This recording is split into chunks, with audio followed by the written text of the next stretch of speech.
Maura, Lisa, Jim, Fred, Anthony, distinguished guests, ladies and gentlemen. It is a great pleasure for me to join you today at the opening of the first ever Walk21 conference held in Asia. On behalf of the government of the Hong Kong Special Administrative Region, may I extend a very warm welcome to you all. Welcome to Hong Kong, a very special and exciting city where you are going to practice what you preach, and that is to experience on foot, and also to take the MTR off.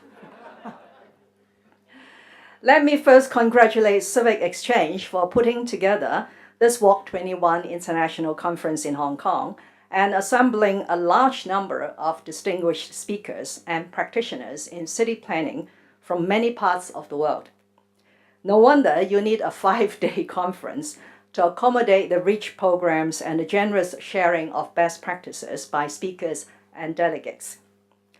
Although the government may not agree with the views of Civic Exchange on every occasion, an independent public policy think tank, I'm pleased to say that we are a strong supporter of its mission in promoting walkability in Hong Kong.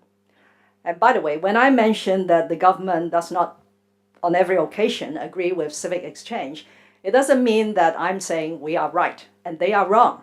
It's just simply because think tanks and governments all over the world have different considerations. And to tell you the difference, I'm not the perfect person because my lifelong career is in the government. But the founder of Civic Exchange, Christine Low, will be the best person to articulate the differences because being the founder of a Civic Exchange, a think tank, she is now our Undersecretary for the Environment. 3 policy bureaus, as you can see here, and various government departments are, along with business chambers and professional institutions, supporting organizations of this Walk21 conference. Several of my senior colleagues will also take part in the subsequent proceedings to share the Hong Kong experience. As the world's skyscraper city, characterized by high pedestrian flows, heavy traffic, and the ever-increasing commercial and leisure activities, Hong Kong is faced with the challenge of making our city more walkable and more pleasant to walk.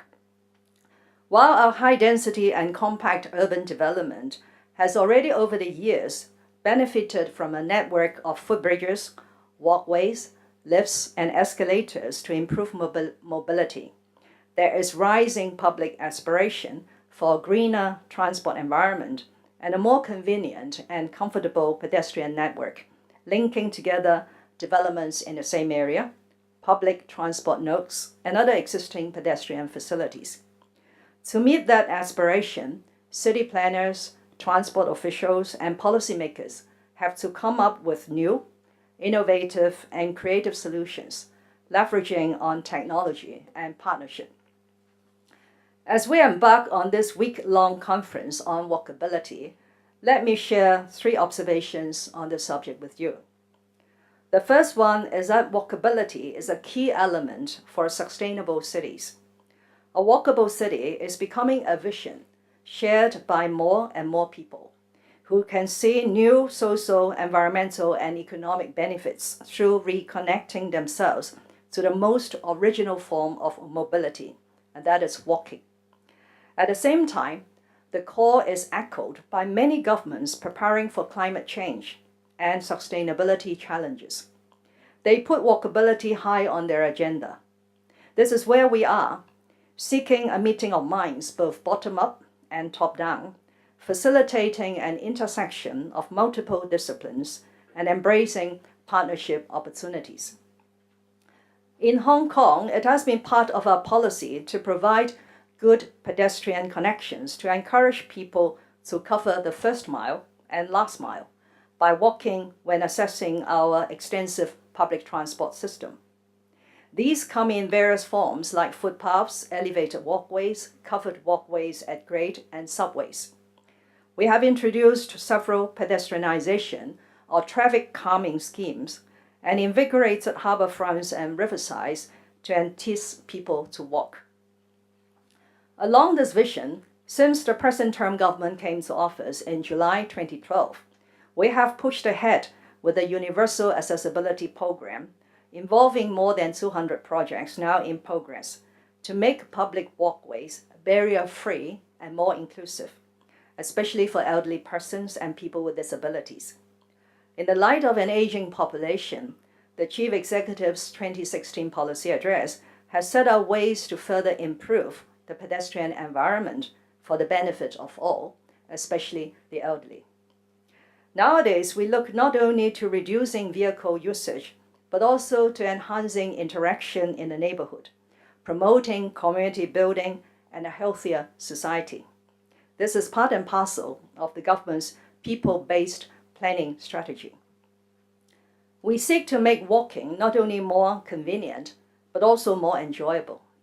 Despite our very busy road traffic, Hong Kong's roadside air quality has been improving.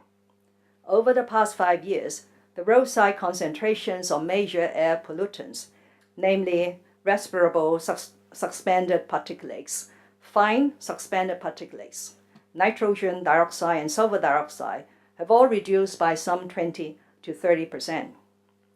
This is the outcome of hard work to improve roadside air quality through a host of measures to control emissions from vehicles. Notably, we are phasing out some 82,000 pre-Euro 4 diesel commercial vehicles by the end of 2019, involving ex gratia payments up to about 11.4 billion Hong Kong dollars. So far, more than half of these older and more polluting vehicles have already been retired.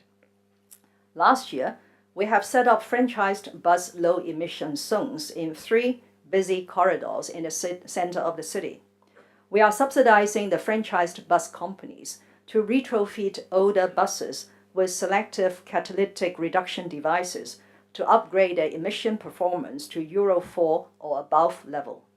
We also subsidize them to test out electric vehicles, electric buses, and hybrid buses. My second observation is that walkability is more than putting paths in place. It is about paradigm shift in many ways. First, mindset change. Let me give you an example. In the past, government departments planned for lifts attached to public footbridges or subways based on expected usage, which was calculated on the basis of rigid numerical criteria. When this government took office, in view of our aging society, we launched the Universal Accessibility Program with a bottom-up approach. We invited members of the public to propose grade separated walkways for retrofitting with lifts so that those in need could move around the community with greater ease. We then invited each of our 18 district councils to nominate from the public proposals received 3 walkways in its district for priority implementation of lift retrofitting works. A total of 57 priority items have come out from this process. Information on expected pedestrian usage is only one of the considerations. In fact, in response to an audit value for money study on this subject, we made it clear that we are moving away from justifying these enhanced accessibility facilities on the basis of numbers. Putting people first becomes a guiding principle. The new approach has been working well. Indeed, later this year, we are going to invite the 18 district councils to again nominate another 3 existing walkways in each district for the second phase of the program. Paradigm shift is also about finding innovative ways to break through existing constraints. This year, we have introduced a new incentive scheme initially to be taken forward in a pilot area in Kowloon East. Under the scheme, the land premium for lease modification would be waived if it relates to the construction of footbridges or subways connecting private developments in accordance with a planned pedestrian network benefiting the wider community. Proposals in other districts that facilitate pedestrians are also welcomed. Waiving land premium would provide a strong incentive for private developers or landowners to design and construct the pedestrian links earlier than otherwise to be completed by the government. The public could then enjoy early provision of a more comprehensive pedestrian network with better connectivity and walkability. By realizing connections among private developments, the need to provide landing, staircases, and lifts on public footpaths could also be minimized, reducing the public space affected. The private sector has indicated strong interest in this win-win concept. Another initiative concerns how to improve access to our beautiful harbourfront. It is the vision of the Harbourfront Commission and the government to enhance Victoria Harbour and the harbourfront areas to become an attractive, vibrant, accessible and sustainable world-class asset, a harbour for the people and a harbour of vitality. However, existing buildings and developments sometimes make it difficult to build pedestrian networks connecting harbourfront areas with the hinterland. An innovative proposal we have come up with is a 2-kilometer long boardwalk underneath a highway viaduct, the Island Eastern Corridor. Such boardwalk, if built, will rise above from existing constraints and improve public accessibility to this part of the harbourfront. Meanwhile, the government is reviewing the territorial development strategy for Hong Kong under the Hong Kong 2030 Plus, towards a planning vision and strategy transcending the year 2030. We will place emphasis on promoting walking and a public realm that befits this purpose. This would call for a more holistic and open mindset in constructing and reinventing our public realm in future.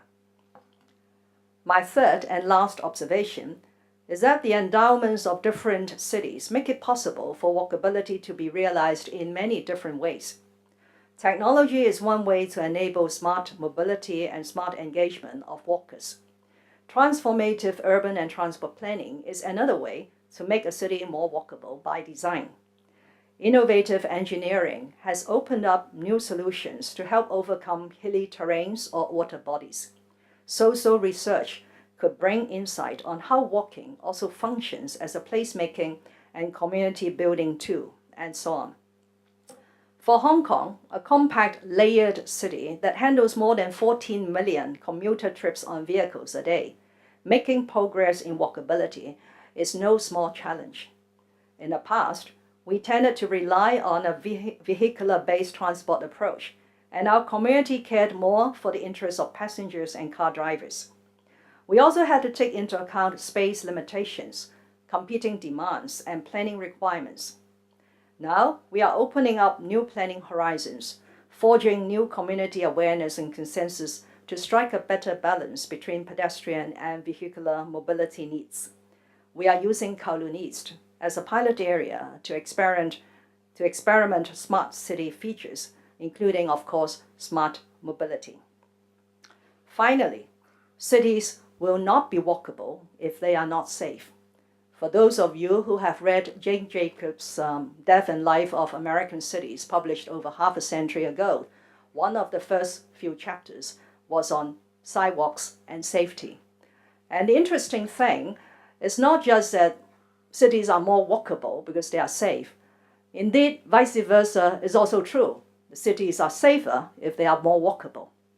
So on this score, I'm very proud to say that Hong Kong is one of the safest cities in the world. Last year, our crime rate expressed in the number of crimes, big and small, per 100,000 population is 910. This is the lowest since the year 1972. For those of you who want some global comparisons, I know Jim comes from London. The similar crime rate in London is 9 times of Hong Kong. And if we do have a friend from France, comparing to Paris, our rate is 1/13 of Paris. Indeed, in my regular encounters with friends from overseas chambers and the consular community in Hong Kong, they invariably mention one big attraction to come and live and work in Hong Kong is that they do not have to worry at all when their children, especially daughters, go out to meet friends at night. In the coming days of this conference, we are going to share with you our walkability story. We are also eager to learn from your experiences, in particular your efforts in overcoming physical, conceptual, and even political hurdles. Ladies and gentlemen, I'm very glad to see Walk21 coming to Hong Kong. The conference provides a focal point not only for the participants, but also for the Hong Kong community at large to engage in all-round dialogues and soul-searching on the promotion of a more walkable environment. On this ending note, I wish you a most fruitful conference and happy walking to you all. Thank you very much.